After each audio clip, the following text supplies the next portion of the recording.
I was just saying that the Beatles did very different things, right? Like George Harrison moved to India, or Ringo Starr concentrated on movie. I never met the things. Beatles. I met John, Paul, George, and Ringo separately in the like 70s or 80s or 90s.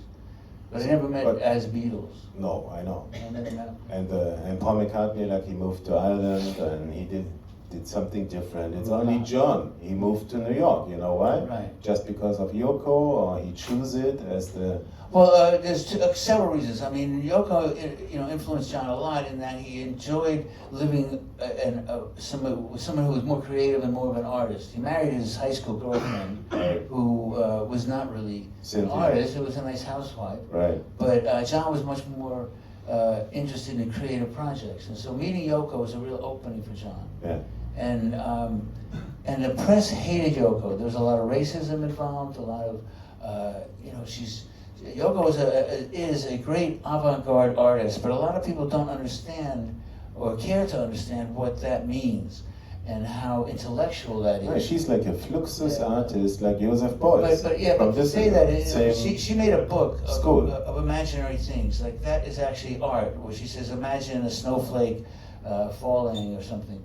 And the actual book and the words and the thought, the idea of her art is not, it's called conceptual art because it's a concept. It's not an object necessarily. It's not a painting or a sculpture. It's a thought. And people don't understand art as thoughts. So they didn't really understand Yoko's art. And a lot of Yoko's art actually is very serious and approaches very dark subjects. Some of her art, she told me that if she does something and half of the audience doesn't get up and leave, she hasn't done it right.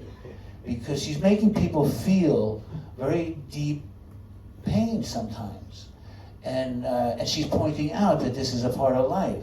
But people don't necessarily like to feel pain. And instead of saying that Yoko's really a great artist and she made me feel this intense pain, they say, I hate Yoko, she made me feel pain and I don't like that. So they end up saying I don't like Yoko rather than saying I don't like pain. But Yoko's actually such a good artist that she creates this pain in a lot of people that they really don't like her for it.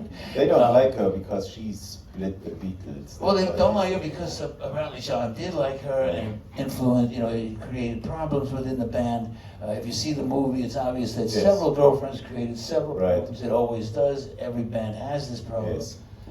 If you listen to the Beatles, they say that Yoko had nothing to do with it, that it was a group of guys who had a problem, and like many marriages, it broke up. Many bands break up after a few years when the individual members get successful enough to have the opportunity to pursue their own interests. Instead of, Bruce Springsteen said that rock and roll is the only occupation where you meet some friends in high school and you do something for fun and you're supposed to stay with those same guys for the rest of your life. That's not really necessary, So when John... But again, did you buy any Beatles record? Do you have favorite John Lennon songs? Oh, I bought all the Beatles records. You have I them bought all. them when they came out. I took acid and I listened to them. Oh, yeah? Like you're supposed to. So you, even then, and it's a shame that nowadays people don't get the album. They hear a record, they hear a compilation, they hear a new mix. But you don't get Sgt. Pepper's Lonely Hearts Club Band as 12 songs in that order to sit on a couch and listen to. And one day, actually, I was driving, my son, after college, took a round-the-world trip, and I was paying for it. So I had always wanted to drive through southern France, so I decided to meet him on his trip and take the last week along with him. So we drove through France, and I realized that he had never heard the albums. He knew who Bob Dylan was, but he never heard, Bringing It All Back Home as an album. So I stopped in Marseille, we went to a record store, and I bought Bob Dylan, Rolling Stones, Beatles, The Who, live at Leeds. I could not find Johnny Cash because in France they don't have country music. They have a lot of African music. Like I Fela Kuti that I could not find in America, but you can't find Johnny Cash in France. Right. Okay, so